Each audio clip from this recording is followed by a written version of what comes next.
This hunger death consumed.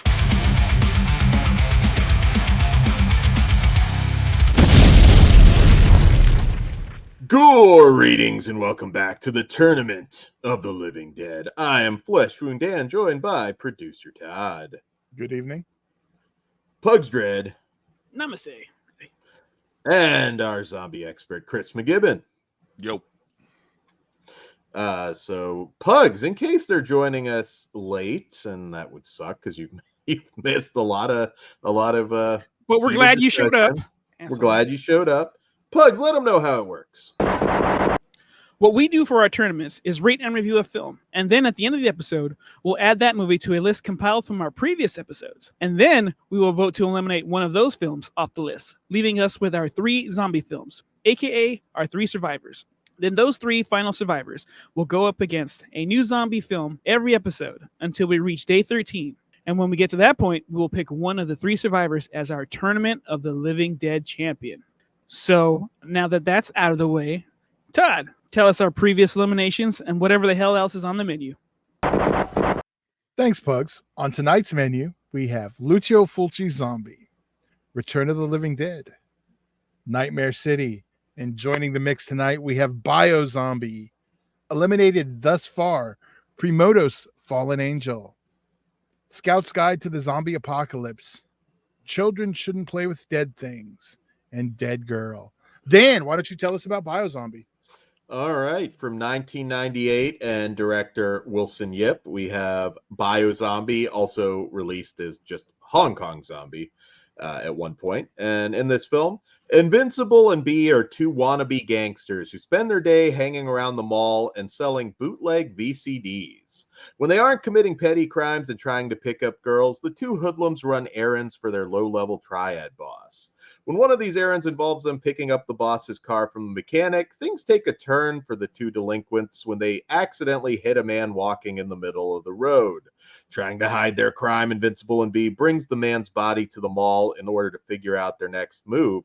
Little do they know, this man has been infected with an experimental bioweapon that has turned him into a zombie. When the man's corpse doesn't stay put, undead shenanigans ensue. So Bio Zombie, as I mentioned, first zombie movie made in Hong Kong was what this was billed as. Wilson Yip went on to a hell of a career. He's the director of the Ip Man action movies with Donnie Yen, very popular. Also Killzone, Flashpoint. He's a big director in Hong Kong now. And so all right. So obviously this one was inspired by Dawn of the Dead very heavily, and he's very open about that. Now, I can see some people having issues with the characters because they are assholes. But I do think as we go along, we grow to like them. Beginning of this movie, I think not so much, but by the end, I do think they won me over at the very least. I think I used to order from these guys back in the day with their shitty bootleg VCDs. Fucking Beavis and Butthead meets Clerks. Yeah. I think I had a copy of Episode 2 Star Wars from them. I smile when I watch it now, just the VCD thing, because I mean they shot this I think in '97. So and I remember on the DVD that Media Blasters put out in the subtitles, they called them DVDs instead of VCDs. Yeah. Yeah, I think it took a few years for this to kind of come out in America, but yeah, so I think I really like the sort of Clerks vibe turned zombie movie. I know in Hong Kong they call them shopping arcades, and apparently those are dying just as much as our malls are dying here in the US. There's just something about it that makes me happy. And you can do a place that looks exactly like it when you're down here. Stanton Indoor Swap Meet, here we come. I am absolutely down with that. Now this comes at a time you got to remember zombie movies were dead, no pun intended. There was not a whole lot around the time that this movie was made. So I remember seeing it. I didn't buy a VCD, but they used to have these little stands at a bunch of malls where it was all like Asian film, horror, sci-fi, action, whatever. And I haven't seen that in a while, but they used to have these little stands, and you could get they weren't always bootlegs, but I guess a lot of the times they were. And I remember watching this and just falling in love with the movie. Now, again, I realize watching it now in an era where people do have zombie burnout because of The Walking Dead, and it may not play the same way.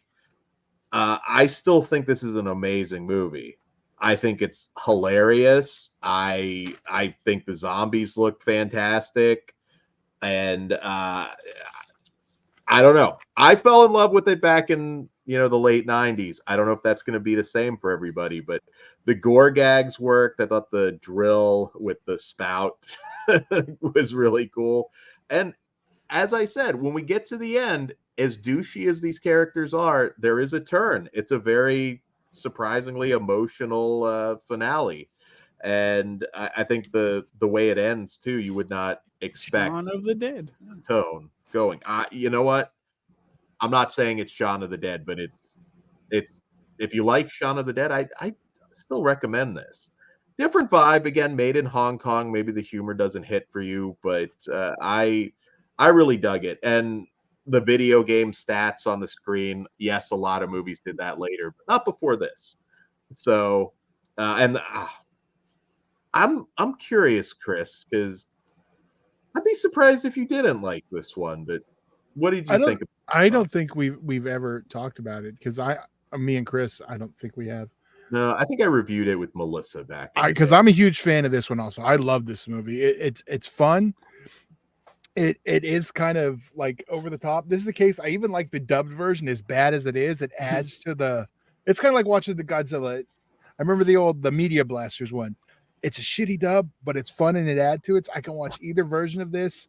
This movie, I love this movie. I was so happy when Vinegar Syndrome put it out, and it looks beautiful now compared to the old version. I'm a huge fan. Chris, I don't remember. Have we ever talked about this? It's probably never come up in conversation, to be honest, because there was no real reason for it to. Because usually you and I would start talking about a movie that it's hard to find, or it was either hard to find, or that we needed a better version of for some reason. And I think for a long time that DVD sufficed for this. And I was gonna buy Vinegar Syndrome's Blu-ray, but I've held off on it for a little while, mostly because I did want that dub track. I mean, I know it wasn't done by the filmmakers and it wasn't official, but I was like, guys, like, there's a whole generation of people who saw this movie and that's how they saw it. Like, you're not putting it on here doesn't mean it doesn't exist. It just makes it so if they want to watch the movie the way they remember it, they still got to pop their DVD in. Like, you could have just included it just to complete, the release, but they didn't. So I held off on buying it because I'm just like, well, I have the DVD, and if I watch this, I usually do watch it dubbed. Just because most stuff I've seen multiple times, if I watch it, I put it on for background noise. And if it's a movie's it's not in English, I have to look at the screen the whole time. It's harder for you to watch it and do other things. Yeah, so it's usually a background noise kind of deal thing. But I actually watched this back in the day with a friend who was really into who was really the barking dog threw me off.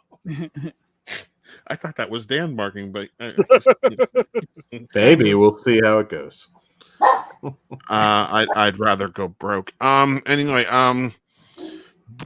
I saw this back in the day with a friend who was super into Japanese anime, so I thought this has to be right up her alley. And she loved it. She thought it was like the greatest thing she had ever seen. I think this might have been her first exposure to an Asian zombie movie or Asian horror film in general, because there weren't a lot that we were watching at that point. And I remember liking it. I still like it. I actually did. I watched it before the show. I ended up getting a copy on VHS, and I popped that in when I got it. That was a few months ago, and I still enjoyed it quite a bit.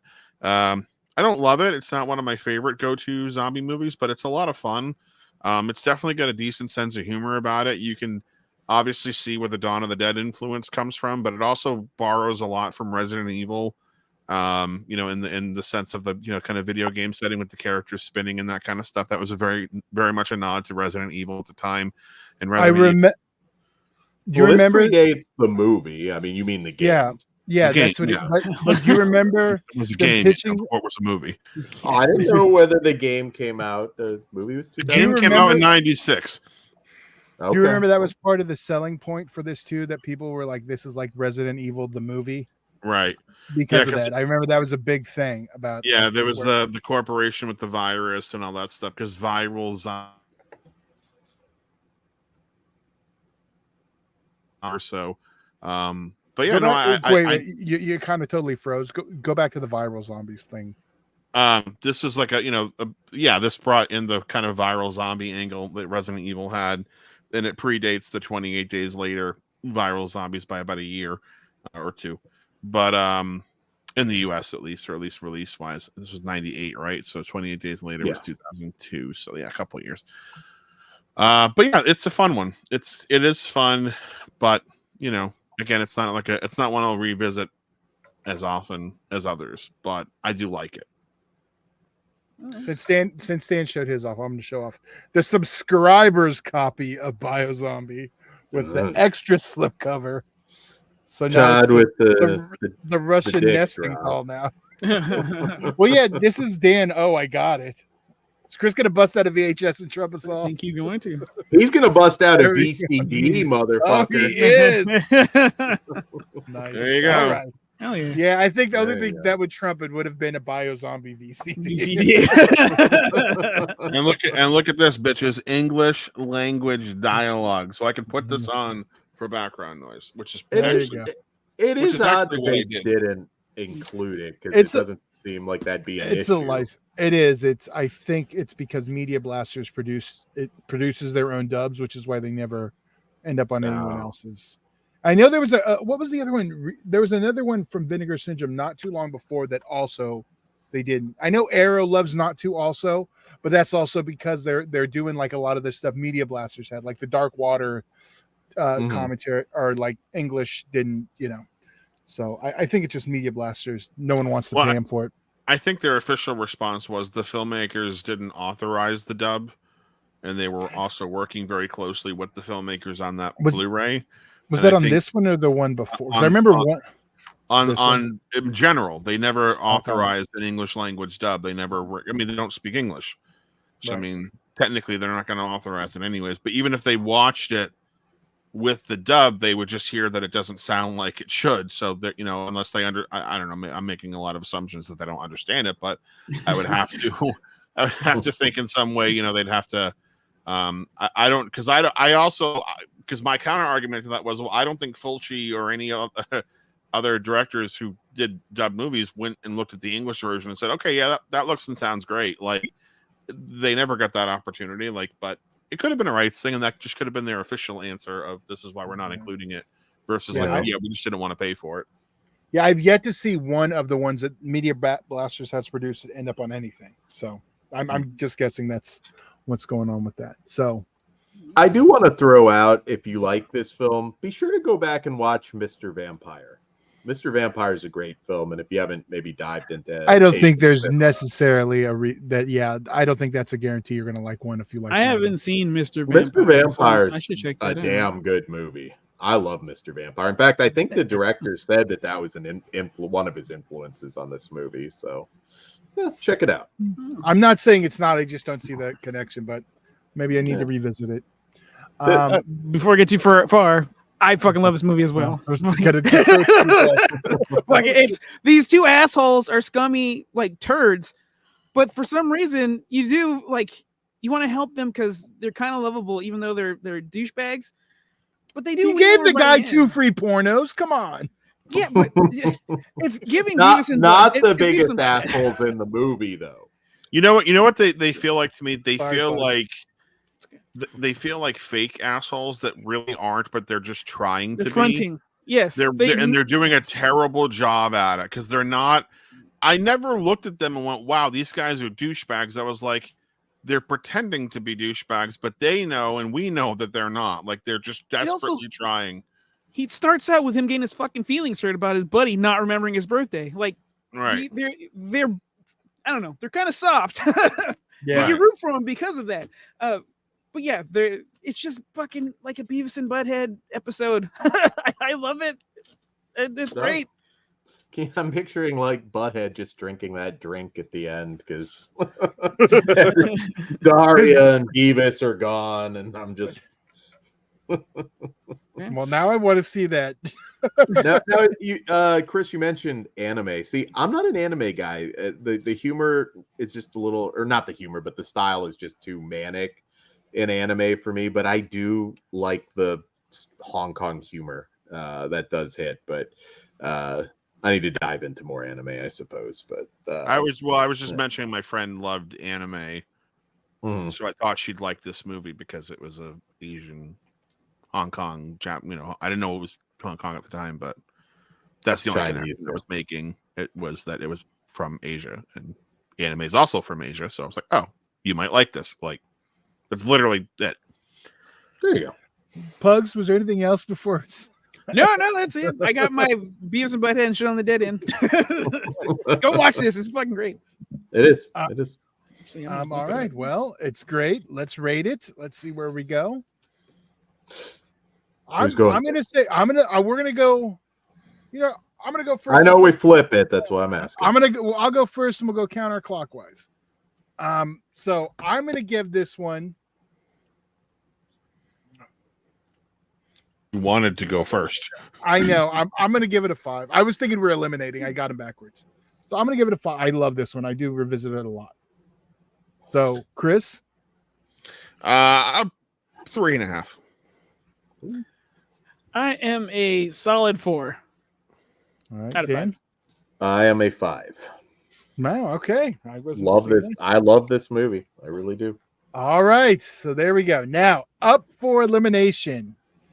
Let's see how smooth this goes. All right. Up for elimination, we have Lucio Fulci Zombie, Return of the Living Dead, Nightmare City, and Bio Zombie. All right. Again, you just heard me give Bio Zombie a 5. I give that a 5 and that a 5. The one I didn't give a 5, Nightmare City, I'm going to have to pick that one. That's my vote to go. Dan?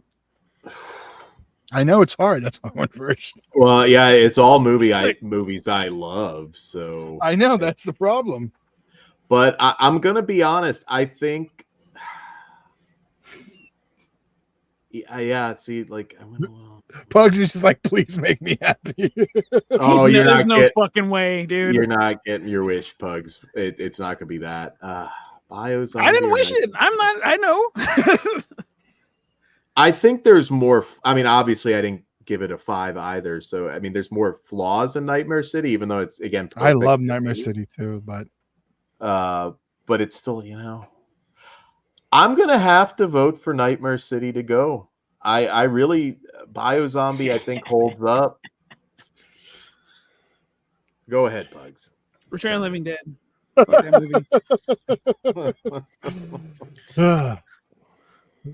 What do you pick? Bio Zombie was my the one that I. It's just not one I go back to as often as the others. So I get it. Everyone's different. Yeah. All right. So before we go, quick side. Let me make it official. Okay. So as much as we all loved it, it's gonna get tough because this is, Nightmare City has been eliminated. I know. They're not going to get easier from here. One will. Actually, I might join the team, but we'll see. All right. Yeah. So I guess question for all of you, because I'm not sure. Well, Todd, I know you did, but did anybody ever collect VCDs? Yeah, I did. No. Collect. I don't know if that was the word. Like some of them, yes, I got. It was a format that had the movie. I wanted uncut. That's where I got Friday the 13th uncut. That's where I got The Burning uncut. I didn't have a massive collection, but I did have VCD. But I think my original copy of Crouching Tiger, Hidden Dragon was on VCD. So. Oh, nice. And I did mention that awesome Star Wars episode Episode 2. which I got. We can Back in the totally closet. watch. I would love to. That's a So- watch along. In closing, if you miss mall culture, double this one up with Mall Rats. Be a good night at the movies. Or Dawn of the Dead if you want to go way back. You should probably switch those, but okay. No, just all of them. I love malls. Three I triple miss feature. malls. There you go. All right. Watch them all, Well, whole evening. Darth Maul. all right. On that note, Dan, say goodnight. On that note, guys, keep tuning in to Tournament of the Living Dead. There's some heavy hitters and some interesting titles coming, and we will see you back here next time. I miss getting VCDs. Chris? Yeah, fuck it. I'll see you in Disneyland.